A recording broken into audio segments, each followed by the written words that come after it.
The Sweeney first appeared on our TV screens on the 2nd of January 1975, and it ran for 4 glorious seasons.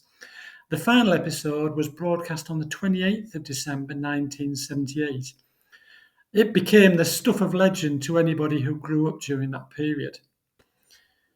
The Sweeney was developed into a TV series following the success of an initial one-off 90-minute TV film entitled Regan, written by Ian Kennedy Martin, and it was a production for the Armchair Theatre, which first aired in 1974.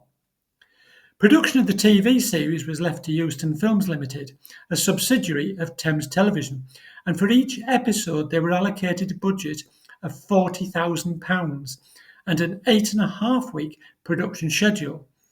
This included only 2 weeks for the actual shooting, the remainder being spent on finding locations, casting and editing, so it was quite a tight schedule. Incidentally, 10 days filming allowed for 5 minutes of edited film per day and 10 different locations.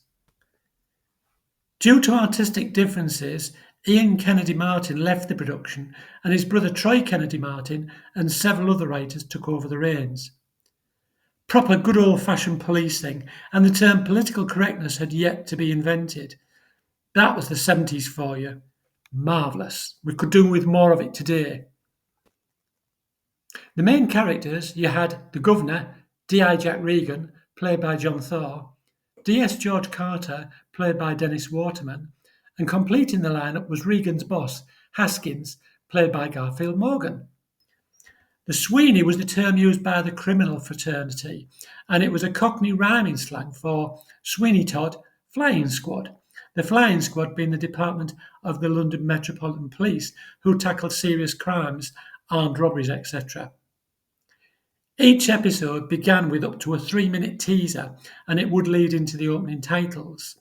The theme tune and end credits were an equally integral part of the show, and they were written by Harry South. Along with a great storyline, you could always expect a good car chase, usually old S-type Jags as the getaway car. Plenty of fisticuffs, and on occasion they'd tool up for the job, taking guns with them when needed to arrest the criminals, and then it would be back to the office to break out the celebratory whiskey.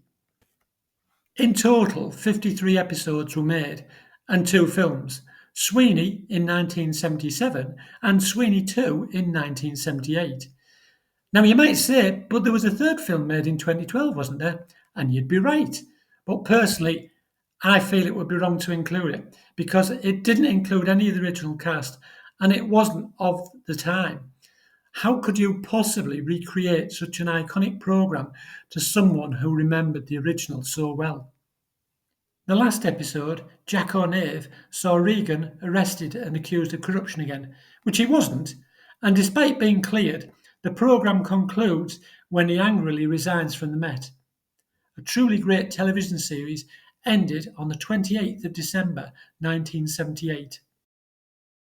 Ford were smart because they had the foresight to see the benefits of what we now know as product placement. I don't even think the term existed back then, but they could see the benefit of the free advertising and promotion of the brand, and boy did it work. I think that the fact that fast Fords are so big today is in part down to Ford's smart thinking and promotion in such TV programmes. Now, one thing the press office was keen on, and that was that the villains weren't seen to be in cars bearing the blue oval. In the pilot episode, Regan, Jack arrives in a light blue Mark IV Ford Zodiac Executive, and is later seen driving his own car, a royal blue Ford Granada. However, when it came to the Sweeney, they used a host of Fords during the making of the programme. But for me, the most memorable has to be this car, an HK 295M, a copper bronze Ford Consul 3000 GT. I came across an HK by sheer chance, and it was the last car I expected to see. My first thoughts were, is this the real one? Because I thought it had been scrapped. So you can imagine my delight to discover that this was the actual car used in the show. Dagenham was keen to promote the Consul GT, and as such, they supplied this press vehicle for use on set. It had the 3-litre Essex V6 engine, and visually what appeals to me is the matte black grille flanked with the halogen driving lamps. Moving around the car, you spot the steel sliding sunroof, and then there's the sports wheels, which hint further towards its true intentions. The car also came fitted with stiffened suspension and the optional power steering. But what you didn't see was that the car was also fitted with a full sump shield, a fuel tank guard, a bulkhead brace and engine stabiliser, in addition to the standard GT equipment.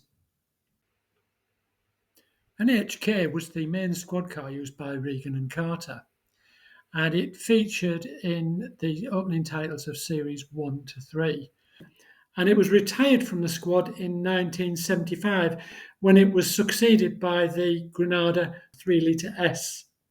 6 owners, and 13 years later, it was acquired by its current owner. By now, it was suffering from very bad structural corrosion, and consequently, it was taken off the road in 1989. Restoration work didn't begin until 2004, but it was in 2019 that the car finally returned to the road when it gained an MOT again. First registered on the 11th of April 1974, so it's now 50 years old. And I've got to say, it looks fantastic, and it made my day seeing this car. And it's a car that just evokes so many memories. As you can imagine, this car was such a hit with people, and you just couldn't get anywhere near it. It was obviously so difficult to get any good footage of it without somebody stepping into the picture. And typical, I was talking to a couple, and all the time I was talking to them, it was clear. And the minute I got my camera out, obviously it was like a magnet to people, as you'll hear. Isn't it typical? It was Sony free, and then it's like a magnet, isn't it? You know. It is. You've got to say it, haven't you? Get your trousers on, you're nicked. Oh yeah, that was it. Yeah. Right, finally, just a little bit of trivia for you. Of course, there's one thing we haven't mentioned yet, and that's the immortal line, "Get your trousers on, you're nicked." Apparently that was the first line spoken by Regan in the pilot episode. I don't know that he ever said it again, but it's one of those things that stuck with people, and people just have to say it. In the opening titles, you see the car driving down the road towards you, and that is in Collett Gardens, Hammersmith. Nearby in Collett Court was the Euston Films production office. Over the years, the show featured lots of well-known stars, and in one episode, you even saw an appearance of Morecambe and Wise. It was in return for John Thaw and Dennis Waterman appearing on their show. In 1997, Nissan produced an advert for the Almira, and that was based on the Sweeney, and it was a brilliant advert. It was tongue-in-cheek, of course, but the characters were played so well, and they were quite lifelike, in my opinion, and it was one of those things that we talked about at work the next day. Of course, it was right on key because it was about 20 years since the end of the programme, so it was going to appeal to a certain market. And I believe they also did one on the professionals as well.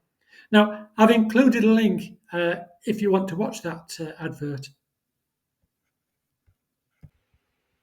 Well, that's been my tribute to the Sweeney, and I hope you've enjoyed it. And I'd like to say thanks for taking the time to watch the video, and until next time, take care.